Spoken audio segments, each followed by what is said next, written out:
Hola, muy buenas tardes. Bienvenidos al canal Pretextos para Leer y este es el primer episodio. El día de hoy vamos a hablar de este libro. Es La rebelión en la granja de George Orwell. Este es un libro que decidí dedicarle el primer capítulo porque si eres alguien como yo, que le cuesta trabajo o le costaba trabajo en su momento agarrar un libro y leerlo, o simplemente quieres empezar un nuevo hábito como leer y no sabes cómo hacerlo, esta es una opción muy práctica, ya que es un libro bastante corto, entendible, de hecho la historia es fácil de seguir, el lenguaje es sencillo y es una fábula. Y también influye que me lo recomendó un amigo. Cristian, si estás viendo esto, te mando un saludo. Y como ustedes saben, el propósito de este canal es recomendarles libros a ustedes. El libro es una sátira en forma de fábula que habla acerca de unos animales y una granja que narra en clave un hecho de la historia. Por medio de una fábula tiene un carácter pedagógico sobre los abusos del poder y la avaricia a través de una sátira de la Revolución Rusa y sus personajes de cómo el socialismo puede corromperse y llegar a un autoritarismo o tiranía. El libro fue escrito en 1945, ambientado en una granja en la primera mitad del siglo XX. Así que si te gustan las sátiras, te gustan las fábulas y también entender el pensamiento de otra época, este es un libro que se te va a hacer bastante ligero con una lectura bastante entretenida. La historia inicia en una granja del siglo XX en Inglaterra, donde el animal más viejo y respetado de la granja, que era el viejo mayor, en su lecho de muerte durante sus últimas palabras, reúne a los animales de la granja y les comparte un sueño. También les comparte una reflexión que tuvo en esos últimos momentos antes de morir. Y bueno, ¿en qué consistía esa reflexión? Y era que si sacaban a los humanos de la ecuación, iban a padecer menos hambruna y exceso del trabajo, ya que la conclusión que el animal más respetado, que era el viejo mayor, había llegado, era que el ser humano es un animal que consume sin trabajar. Desafortunadamente no vivió mucho el viejo mayor y los animales paulatinamente se van preparando para organizar una rebelión. Sin embargo, esta rebelión ocurrió mucho antes de lo que ellos esperaban y da la casualidad que una noche el señor Jones, que era el dueño de la granja, olvida darle de comer a los animales. Esto hace que por la misma hambre los animales empiecen a rebelar. Cuando el señor Jones se da cuenta e intenta detener este acontecimiento con los trabajadores, resulta ser demasiado tarde y tanto Jones como los trabajadores resultan expulsados de la granja. Poco después, dos cerdos de la granja, que tienen un papel importante en esta historia, Napoleón y Bola de Nieve o Snowball, reúnen a los animales de la granja para crear los principios del animalismo, que se dividieron en 7 mandamientos, siendo el principal de estos: todos los animales son iguales. Y spoiler, esto es importante porque a lo largo de la historia los principios del animalismo van cambiando, pero no por decisión mayoritaria. Conforme va avanzando la historia y los animales tratan de construir su utopía, surgen dos diferentes visiones de cómo constituir la granja. Por un lado, la visión de Bola de Nieve, que buscaba la igualdad y la no violencia en la granja, y por el otro lado, la visión de Napoleón, que a diferencia de Bola de Nieve, tiene un carácter más despiadado, más autoritario y, sobre todo, que tenía la fama de hacer siempre lo que él quería. Eso está escrito textualmente en el libro. Y también esto, conforme va avanzando la historia, va creando una serie de discusiones entre los dos. Sin embargo, en este punto, Napoleón Como era de pocas palabras, muchas veces no expresaba lo que decía, contrario a Bola de Nieve, que lo caracterizaba su facilidad de palabra, que era más inteligente y tenía una mejor actitud.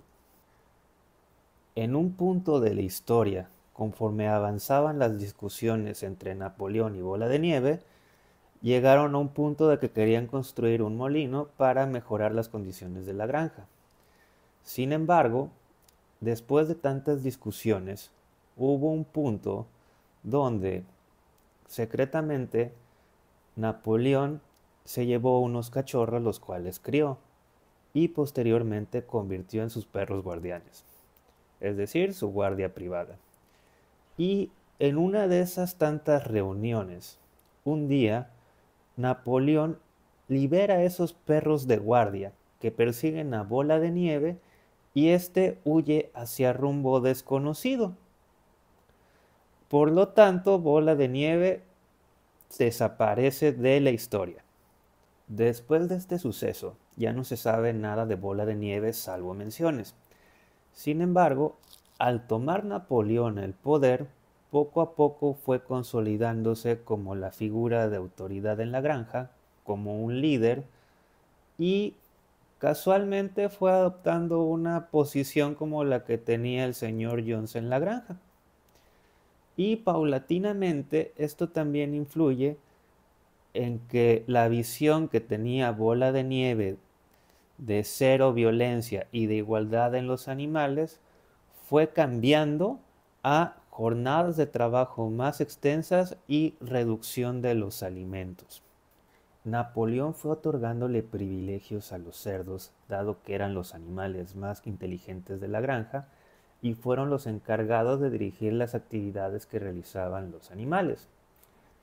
A diferencia de Bola de Nieve, que éste buscaba el progreso, Napoleón se centró su dirección en la granja a través del miedo de volver al pasado, usándolo como mecanismo de control a través del cual los animales soportaron penurias con tal de no volver a su situación original.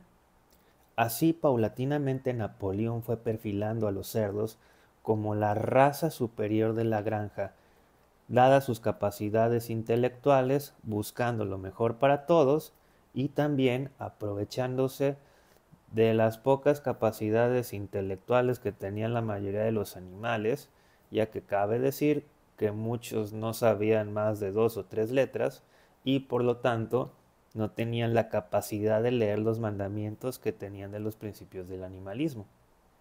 A excepción de algunos animales, como obviamente son los cerdos, los caballos, entre ellos hay un caballo que mencionan que se llama Boxer. No sabía muchas letras, pero era un animal muy trabajador en la granja y muy optimista. Y curiosamente, el burro, que era el burro Benjamin, a mi parecer creo que era el más inteligente, pero bueno, más adelante verán por qué. Derivado de lo anterior, las ovejas juegan un papel crucial en esta historia, ya que eran los encargados de repetir frases que convenían a Napoleón como una especie de mecanismo de control hacia los otros animales. Después del suceso de la expulsión de Bola de Nieve en la granja, Napoleón se adjudica unos planos de construir un molino de viento que él había hecho como suyos y que siempre estuvo a favor de esta construcción. También utiliza a Bola de Nieve en el resto del libro como una figura de adversario político cuando muchas cosas no se daban alrededor de este proyecto, metiendo rumores que Bola de Nieve estaba confabulando con el viejo Jones para recuperar la granja y que se escondía en granjas cercanas. Conforme avanza la historia, y pese a la poca memoria y analfabetismo de los animales, Napoleón va reconstruyendo el presente y por lo tanto hace dudar a los animales de sucesos que habían vivido o habían pasado como un mecanismo de control. Y también menciono el analfabetismo porque volvemos al punto de los 7 mandamientos del animalismo, ya que como la mayoría solo sabían leer 2 o 3 letras, algunos menos, iba habiendo cambios en estos y no se daban cuenta. En este punto de la historia juega un papel importante un tercer cerdo, que es Squaller. Fungía como portavoz de Napoleón, enalteciendo las acciones de este que beneficiaban a la granja, y dejaba pasar por alto otros hechos más trascendentales y evidentes, como eran la disminución de alimentos, el incremento de las jornadas laborales y los privilegios que tenían los cerdos. También cabe mencionar que cada vez que algo malo pasaba, se le echaba la culpa a Bola de Nieve, el cual desde su expulsión ya no vuelve a aparecer en el resto del libro. Es decir, el culpable es el que ya no existe. Conforme avanza la historia, hay una escena donde los perros de Napoleón acarrean a unos cerdos que acaban confesando que confabularon con Bola de Nieve y sus planes, teniendo un final muy poco grato, seguido de una escena quizá de las más perturbadoras del libro, donde incluso también no tuvieron un buen final unas gallinas y otros animales. En el último capítulo, gracias a la poca memoria y vida de los animales, estos se centran en vivir en el presente, olvidando aquella rebelión que inició en búsqueda de la fraternidad y la igualdad, a un presente en el que los cerdos asumen la superioridad sobre el resto de los animales de la granja. En una escena más adelante, un día los animales descubren algunas conductas poco comunes de los cerdos y que no habían notado anteriormente, como es caminar en 2 patas, algo que normalmente no ocurriría. Esta situación fue tan alarmante que una de las yeguas le pregunta al burro Benjamin leer los 7 principios del animalismo para ver si algo había cambiado. Entonces el burro lee los principios, percatándose que ahora solo había un principio. Y ese principio decía: todos los animales son iguales, pero unos animales son más iguales que otros. Esto puede observarse en la escena final, donde casualmente los cerdos estaban conviviendo con los humanos. Y no solo eso, estaban en la casa que anteriormente pertenecía al señor Jones jugando cartas. Escena que los animales observan desde una ventana y les resulta bastante desconcertante. Sobre todo porque tienen un diálogo los cerdos y los humanos en el que posteriormente termina en una discusión. Qué curioso, ¿no? Los cerdos al final del día querían tener un papel similar al que tenían los humanos en cuestiones de poder y acaban peleándose con estos. Pero aquí no solamente eso es lo más raro. Lo más desconcertante para los mismos animales es precisamente no distinguir quién era cerdo y quién era humano por el comportamiento, teniendo el final del libro. Y bueno, como datos curiosos, el viejo Jones se basa en el zar Nicolás II, Napoleón se basa en Stalin, Bola de Nieve se basa en Trotsky, Squaller se basa en la propaganda rusa, el caballo boxer se basa en la clase trabajadora y el burro Benjamin se basa en los ancianos y los intelectuales. Y si te gustó el contenido, dale me gusta, suscríbete, regálame un comentario y nos vemos la siguiente. Hasta luego. Muchas gracias.